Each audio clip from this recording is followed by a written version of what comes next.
Hey guys, Brandon Woolum with CCM Magazine, sitting here in Nashville with our friend Ryan Stevenson. What's up, man? What's up? I'm good. We're having a fun little morning afternoon here, hanging out, and it's we just saw you last year. Did the same kind of thing. There was some new music then, and now we've got more new music, so we got to do it all over again. New album later this year, but let's start with some of the music that's out there now. You got a new single out there. Let's talk about that. Just As You Are. Man, I love it. Thank you for having me. Anyways, it's always a treat and an honor to hang out with you. Yeah, man, we are just working on a ton right now, and lots of new music coming out. We've dropped a few songs. A song called "Rich" that was featuring the lovely Deana Carter. We just dropped a song called "Sales" that is out now anywhere you listen to music. And we also dropped a song called "Just As You Are." And they're all bunched together. They're all kind of bunched together. Spotify or Apple Music, wherever you're listening. You can just go listen to it all. "Just As You Are" is my current Christian radio single. That's the one you're probably going to hear on the radio. It's just a simple little kind of vintagey sounding, funky, just kind of summertime bop, but with a deep message. And I got the message from a Brendan Manning quote. Brendan's one of my favorite authors, and he wrote a book called Abba's Child. And in that, he basically said that he had this vision of the Lord coming to him and saying, "Brennan, I know every skeleton in your closet. I know every point of inconsistency in your life and everything you try to hide and all the messed up parts of your life and your weaknesses." And he said, and the Lord said, "I dare you to trust the fact that I love you just as you are, not as you should be, because nobody is as they should be." And that ministered to me a ton, because we all have stuff that we're not proud of. And we always think that we need to do more, try harder, perform more to earn the Lord's approval and affection. And that is just not the gospel. That is just not the heart of Jesus. Brendan Manning, aside from being a renowned author and a pastor and a teacher, he became an alcoholic in his 50s as a pastor. And that tormented him until he died in the later 2000s. And so just there's a lot that goes into it, but just the simplicity of that message that we are Abba's kids. He's pleased with us and loves us in spite of the messed up parts of our lives, just as we are. Yeah. Talking to so many Christian artists kind of behind the scenes, off camera, we talk about songs like that they want to write, where they're story songs. They go into these deeper meanings. But sometimes they're kind of afraid. They're like, well, Christian radio is never going to play that song, so I can't write it. Does that affect your songwriting when you think that way sometimes? Or it doesn't affect my writing, but it does. I mean, I think there might be a tendency to think like, man, if I'm saying stuff that's too real, it might just be too edgy for the masses. But I'm always want to err on the side of, look, vulnerability creates way more trust, not less. And I feel like as Christians, we would be able to set so many more people free if we were willing to be vulnerable and just be transparent about what's going on in our lives and talk about real things, because we're all just people. And I feel like the most powerful and precious thing about every single one of us is our testimony. It is our story. It's the things that we survive and live through and struggle with, the victories and defeats of our lives, just the things that are uniquely us. To be able to share that with other people actually brings healing and freedom and redemption. It unlocks something spiritually. It changes the environment. So I just always want to encourage people, whether you're a songwriter or not, whether you're writing it into a song or you're just sharing it on the street, be vulnerable. Be willing to share your life, because it is powerful and it's healing to other people. It's contagious. And we're starting to see more of that these past couple of years, starting to see more of these songs and albums come out. So hopefully it keeps going that direction. Yeah, I pray it does. Let's go back to Rich. How did you get involved with Deana Carter? Oh, man, Deana, we love her so much.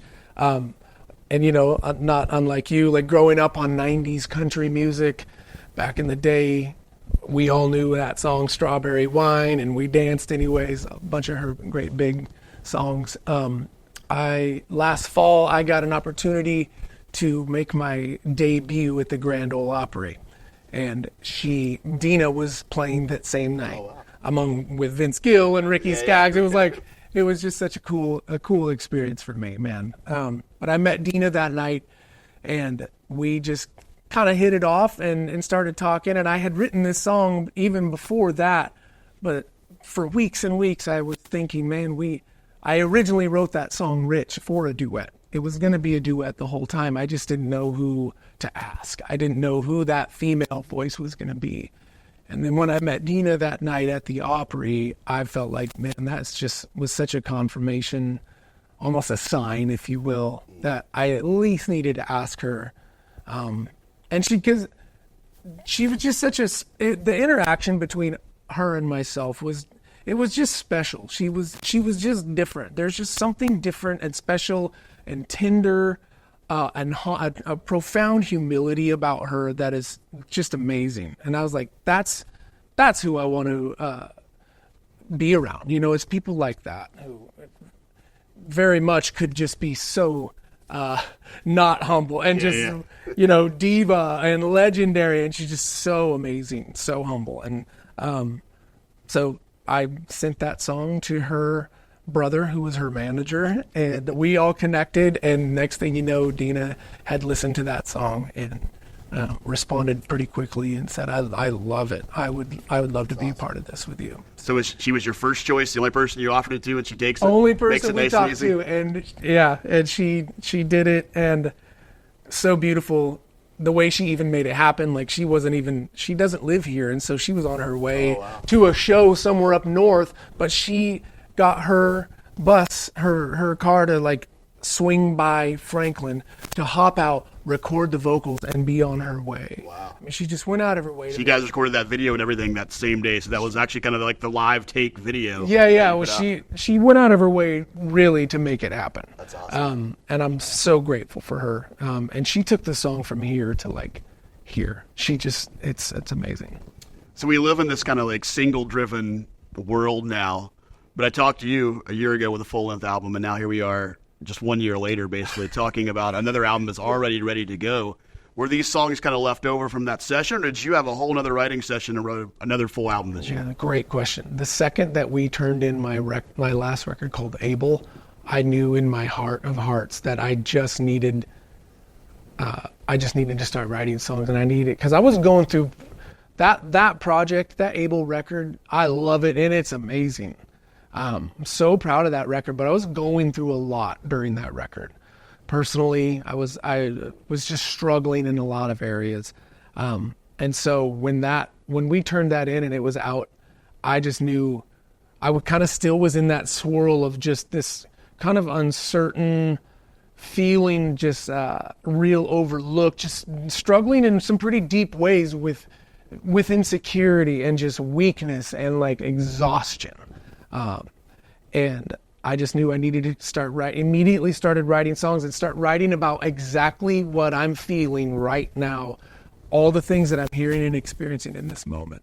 And so I just started going. And so all these songs that we have now, a lot of them are kind of birthed out of a season of just feeling overlooked, feeling defeated, feeling unappreciated, feeling lost, feeling betrayed, feeling weak, all those things.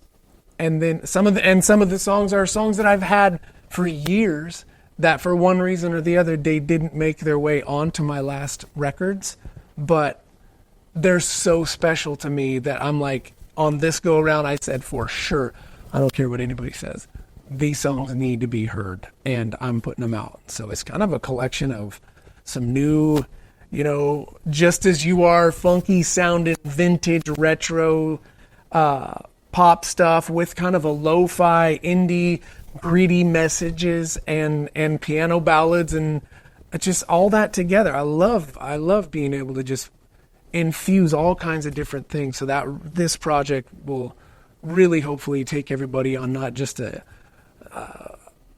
spiritual journey and a spiritual ride, but really a musical one too. So it sounds like a lot of personal songs going to be on this album once we get our hands on it, which it sounds like we're going to get it this year, sometime before the Christmas album starts dropping. I'm hoping. We're going to I get think Ryan it's going to Stevenson. happen. What's the song that people really need to give a deep listen to that really means a lot to you? Oh, golly, that is a tough one. There's one on there that is called Landmines, and I wrote it about divorce, and some of our, I've been noticing in the last years, the home being attacked, marriages being attacked.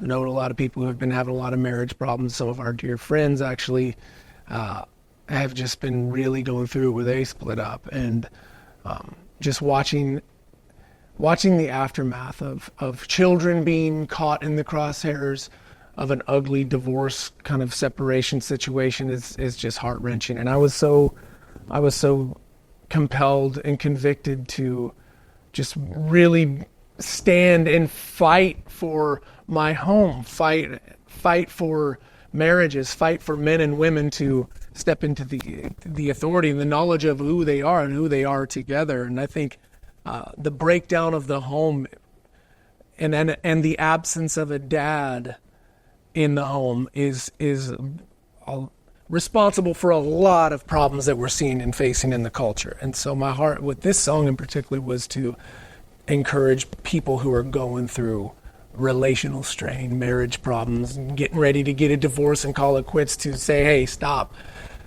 If we're going to fight, can it be to hold on to each other? That's what some of these lyrics say. If we're going to lose, can it be that we choose to surrender? And that's just something that I feel like is important right now to say. Yeah. A lot of times right before the album comes out, the artist kind of gets a break from the live shows. We talked earlier. You've had no break this year. You've already played a show almost every day, or at least every other day this year. Yeah. What's the rest of the year look like? I mean, a new album typically means you're going to have to go back out there on the road. Yeah. Are you going to get a rest period this year? We have a few weeks off over the next couple of months. So 2 weeks here, 2 weeks there. We're bouncing around playing some more concerts the rest of this summer.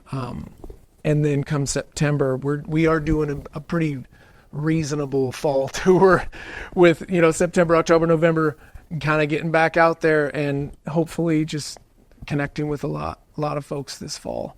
And I don't sit around very well, so I would rather be out playing and having opportunity than just, chilling out at home. Love it. We'll be on the lookout for those dates, and also a release date on the album. Sometime this fall we get new Ryan Stevenson.